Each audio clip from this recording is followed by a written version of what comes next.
ये दिन इंडिया के लोगों के लिए बहुत खास दिन है। यह इंडिया का गणतंत्र दिवस। इसे गणतंत्र दिवस घोषित करके इंडिया को चलाने के लिए इंडिया के लोगों के हाथों में सत्ता सौंपी। स्वतंत्रता दिवस और गणतंत्र दिवस जब आता है तो एक तरफ पूरे देश में खुशी की लहर होती है, दूसरी तरफ एक डर पैदा करने वाली परिस्थिति।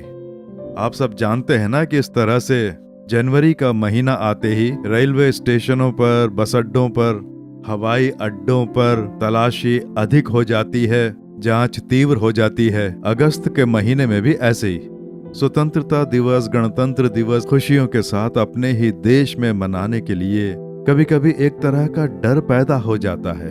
अब पुलिस विभाग को ही देखिए, चारों तरफ नाकाबंदी की परिस्थिति। पता नहीं क्या होगा, हमारे ऊपर कौन सी विपत्ति आएगी। क्या सभी देशों में ऐसा होता है? नहीं, ऐसा नहीं होता। कुछ ही देशों में ऐसी परिस्थिति आती है। इंडिया में ये परिस्थिति दूर नहीं हुई, ना ही इसका कोई हल निकला, और इससे हमारा मन थोड़ा दुखी हो जाता है। गणतंत्र दिवस की जब खुशियां मनाई जाती हैं और देश की स्थिति को जब हम याद करते हैं तो ये समस्या दूर हो, देश में शांति छाई रहे, उसके लिए निरंतर हमें देश के लिए प्रार्थना करनी होगी। उसके लिए देश के विषय में परमेश्वर ने क्या कहा है? पवित्र शास्त्र के परमेश्वर प्रभु यहोवा, उन्होंने इस जगत की सृष्टि की और देशों की सृष्टि की, और वही सर्वलोक प्रभु हैं। इसलिए देश के विषय में बहुत ही रुचि लेकर उन्होंने कहा है, बताया है, और पवित्र शास्त्र में आप ये साफ साफ देख सकते हैं। हम जिस देश में जी रहे हैं, इंडिया में जी रहे हैं तो इंडिया देश, ऑस्ट्रेलिया में हैं तो ऑस्ट्रेलिया देश, अमेरिका में हैं तो अमेरिका देश। जिस देश में प्रभु ने आपको रखा हुआ है, उस देश के विषय में विस्तार से जानकारी और उसके लिए प्रार्थना बहुत जरूरी है। ये पवित्र शास्त्र हमें कहता है। व्यवस्था विवरण 8वें अध्याय के 10वें वचन में, उस उत्तम देश के कारण जो तेरा परमेश्वर यहोवा तुझे देगा उसे धन्य मानेगा, ऐसा वचन कहता है। हम जिस देश में हैं बहुत अच्छा देश है। आप चाहे किसी भी देश में हो, वो देश एक उत्तम देश है। उसके लिए प्रभु को सबसे पहले धन्य कहें। प्रभु ने ही आपको उस देश में रखा हुआ है।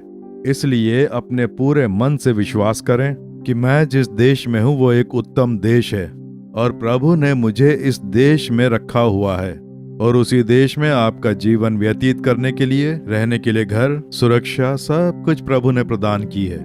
ये याद करके सबसे पहले प्रभु की स्तुति करें। दूसरा, हमारे लिए जो सबसे महत्वपूर्ण कार्य है कि प्रार्थना का एक भाग है स्तुति करना, यानी प्रभु को धन्य कहना। दूसरा, प्रार्थना करना बहुत ही जरूरी है। क्यों पता है? 1 तीमुथियुस 2 अध्याय उसके 2 वचन में कहा गया है, हम विश्राम और चैन के साथ सारी भक्ति और गंभीरता से जीवन बिताएं। एक देश में बेचैन हुए बिना शांति से अपना जीवन बिताएं और राजा के लिए, वहां के अधिकारियों के लिए प्रार्थना करें। इस प्रकार से कहा गया है। ये प्रार्थना बहुत जरूरी है। विशेषकर जिसके लिए प्रार्थना करते हैं वो है देश को चलाने वाले अधिकारी लोग। इनके लिए विशेषकर प्रार्थना करनी चाहिए, ये पवित्र शास्त्र कहता है। उनके लिए हम क्यों प्रार्थना करें? तभी देश में शांति और चारों तरफ सुख चैन दिखाई देगा। तो देश में पाप फैलते हैं, बुरे कार्यों से क्षति पहुंचती है, और शांति जो छिन जाती है उसका मुख्य कारण है शैतान इन बड़े अधिकारियों का उपयोग करके देश की पूरी शांति छीन लेता है और आशीर्वाद रोक देता है। ये सब हम पवित्र शास्त्र में अच्छे से देख सकते हैं। आप पवित्र शास्त्र में 2 शामुएल का 21वां अध्याय जब पढ़ेंगे तो उसमें शाऊल नाम का राजा और उसके लोगों ने जो गलतियां की, वो यहोवा द्वारा चुना गया था, लेकिन उसकी एक गलती के कारण उसने लोगों को आपस में ही बांट दिया और निरपराधियों का खून बहाया। इसलिए देश में 3 साल तक भयानक अकाल पड़ा, ऐसा पवित्र शास्त्र में लिखा है। और 2 शामुएल 24वां अध्याय जब आप पढ़ेंगे तो दाऊद, वो भी परमेश्वर के द्वारा चुना गया, उससे भी मिस्टेक हुई। उसने वहां लोगों की जनगणना कराई और उसके कारण जो उस देश में विपत्ति आई, पूरा देश महामारी की चपेट में आ गया और 70,000 लोग मर गए। अब देखिए, आसानी से कह देते हैं कि यह प्रकृति के कारण हुआ है।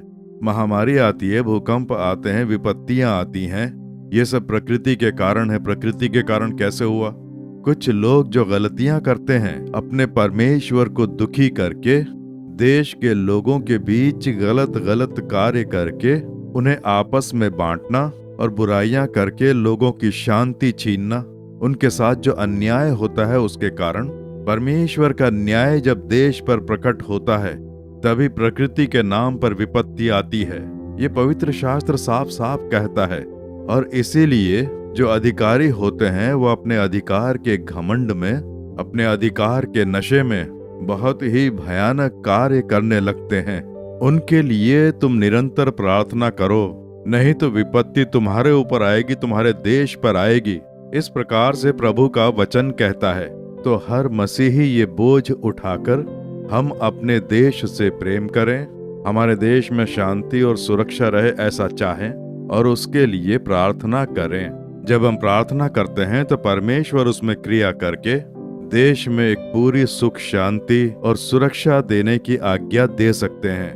उसके लिए हम प्रार्थना करें, यह पवित्र शास्त्र कहता है। और आज के दिन हमें इस पर ध्यान देना बहुत ही जरूरी है। संसार का इतिहास आप एक बार फिर से देखें। गलत मुखियाओं के कारण ही अनेक देशों को क्षति पहुंची। अब देखिए श्रीलंका देश, अमेरिका की अर्थव्यवस्था का टूटना, इस तरह से अनेक देशों के विषय में आप जानते हैं, बताने की जरूरत नहीं है। आप ये सब अगर बड़े ही ध्यान से देखेंगे, शासन करने वाले लोगों के कारण और अन्याय के कारण देश और देश की प्रजा को क्षति पहुंचती है। ये संसार का इतिहास है। पवित्र शास्त्र ये साफ साफ बताता है। तो बिना किसी विपत्ति के सुख शांति और आशीर्वाद के लिए हमें देश के लिए प्रार्थना करनी चाहिए। जब देश के लिए प्रार्थना करते हैं तो देश पर जो शासन करते हैं, जो गवर्नमेंट अधिकारी हैं, तो उनके लिए विशेषकर निरंतर प्रार्थना करना जरूरी है। इसलिए प्रभु जो हम पर शासन करते हैं और जिनके पास अधिकार है, उन सरकारी अधिकारियों पर तुम शासन करो। वो धर्मी बनकर ईमानदारी से देश के लोगों में बिना किसी कारण अलग अलग जातियों में दंगे कराना, उसके द्वारा अपनी सत्ता पाने के लिए, सत्ता पाने की जो लालच है उससे छुटकारा दिलाकर, सभी लोगों से प्रेम करके, देश में भाईचारा पैदा करके ईमानदारी से वो देश चलाए, वैसी उन पर कृपा करो। ऐसी हम प्रार्थना करें, यही बाइबल में है। हमारे प्रार्थना करने से क्या होगा ऐसा सोच रहे हैं? प्रार्थना करने से परमेश्वर वो प्रार्थना सुनते हैं। उस प्रार्थना के द्वारा देश चलाने वालों के ऊपर यहोवा शासन करके वो सही से उनका उपयोग करेंगे। दानियल ने प्रार्थना की। दूसरे देश बेबीलोन देश में शद्रक, मेशक, अबेदनगो ने प्रार्थना की और इस प्रार्थना के कारण ही वहां का जो राजा था, भले ही यहोवा से वो अनजान था, पर यहोवा ने उसे जागृत किया और प्रजा की भलाई के लिए उसका उपयोग किया। और जो यहूदी कैद में थे उन्हें वापस अपने देश लौटने के लिए यहोवा ने उसका उपयोग किया। यह पवित्र शास्त्र में लिखा है। हमारी प्रार्थना से ही परमेश्वर देश में क्रिया कर पाएंगे, किसी एक की प्रार्थना से नहीं होगा। देश के लिए 100 लोगों की प्रार्थना भी काफी नहीं है, लाखों लोग प्रार्थना करें। परमेश्वर की यही अपेक्षा है। लाखों लोग मिलकर जब प्रार्थना में कहेंगे, प्रभु ये मेरा देश है, इसे तुमने बनाया है, मैं इससे प्रेम करता हूँ, हमारे देश में सुख शांति और चारों तरफ चैन हो, सरकारी अधिकारियों पर तुम शासन करो, उनकी सत्ता पाने की लालच सब दूर हो जाए, उनके ऊपर जो गलत क्रियाएं हैं वो पूरी नष्ट हो जाएं, वो पूरी ईमानदारी से लोगों का भला करें, वैसा हृदय उनके अंदर आए, तुम उन पर शासन करो। ऐसी जब आप प्रार्थना करेंगे तो बड़ा बदलाव आएगा। या तो ये खुद बदलेंगे या यहोवा इन्हें बदल देंगे। यही बाइबल में देखते हैं। परमेश्वर मनुष्य के राज में प्रभुता करता है और जिसे चाहता उसी को उस पर अधिकारी ठहराता है, ऐसा दानियल 5:21 में हम पढ़ते हैं। तो हमारी प्रार्थना से ही यहोवा कर पाएंगे। इसीलिए तो प्रार्थना करने के लिए प्रभु आज्ञा दे रहे हैं। इसलिए इन दिनों केवल चुनाव के दिनों में ही प्रार्थना करना काफी नहीं है। उसके बाद प्रार्थना में और तीव्रता लानी होगी। शासक पर यहोवा शासन करे, वैसी प्रार्थना करनी होगी। हमारी प्रार्थना से परमेश्वर उसका उपयोग करेंगे। हमने प्रार्थना नहीं की तो छुपकर क्रिया करने वाली दुष्ट शक्तियां उनका शत्रु उपयोग करके हमारे देश में विपत्तियां लेकर आ जाएगा। ये पवित्र शास्त्र का सच्चा उपदेश है, इसलिए हमें पूरे मन से देश के लिए प्रार्थना करनी चाहिए, ऐसा पवित्र शास्त्र कहता है। इसलिए आज के दिन हम निरंतर प्रार्थना करने वाले हैं। सब लोग अपनी आंखें मूंद कर, हो सके तो घुटनों पर खड़े रहकर एक 3 मिनट तक प्रभु को देखकर हम निरंतर प्रार्थना करेंगे। प्रार्थना करें, प्रभु मैं अपने इंडिया देश को बहुत चाहता हूँ, ऐसा कहें। वो इसलिए कि मेरे इस देश को प्रभु तुम बहुत चाहते हो। आप जिस किसी देश में भी रहते हो, ऑस्ट्रेलिया में रहते हो, न्यूजीलैंड में रहते हो, किसी और देश में रहते हो, चाहे किसी भी देश में रहते हो, वहाँ परमेश्वर ने आपको रखा हुआ है। उस देश से प्रेम करें, देश चलाने वालों से प्रेम करें। प्रभु मेरे इस अच्छे देश के लिए तुम्हारी स्तुति हो। इस देश में सुख, शांति और भाईचारा दिखना चाहिए। तुम्हें शासन करना है, जिनके पास अधिकार हैं उनके ऊपर तुम शासन करो। तुम्हारा शासन दिखना चाहिए।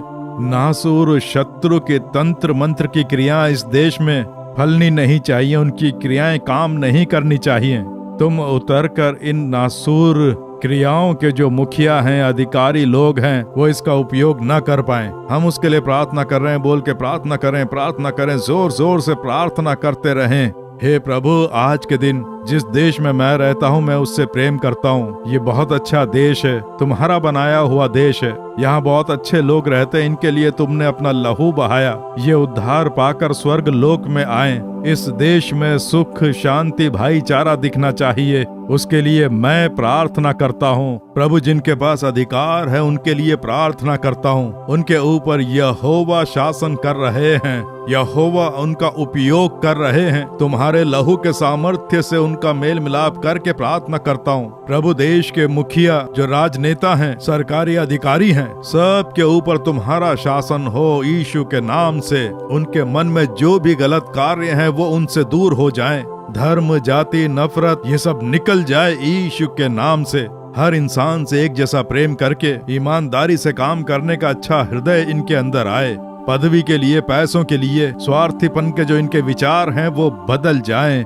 लोगों का भला करने और परमेश्वर की योजना को पूरा करने का मन इनके अंदर आए। हम इतने लोग, लाखों की संख्या में परमेश्वर की संतान मिलकर हमारे देश पर शासन करने वालों पर तुम शासन करो, ऐसी हम प्रार्थना करते हैं। देश में सुख शांति पैदा होनी चाहिए, हम प्रार्थना करते हैं। यहोवा तुम उतर रहे हो, अपने हाथ बढ़ा रहे हो, तुम इन पे शासन करके चलाओगे। शत्रु के जो भी तंत्र हैं, क्रियाएं हैं, वो सब नष्ट हो जानी चाहिए। हमारे देश का सुख छीनने वाला, शांति छीनने वाला, शाप लेकर आने वाला शैतान, उसकी नासूर क्रियाएं पूरी तरह से नष्ट हो जानी चाहिए। पूरे देश पर तुम्हारा लहू मलकर हम प्रार्थना करते हैं। अंधकार दूर हो जाए, यहोवा का उजाला पूरे देश पर छा जाना चाहिए। प्रभु आशीष देने वाले तुम्हारे प्रेम के लिए स्तुति हो, स्तुति हो, स्तुति हो।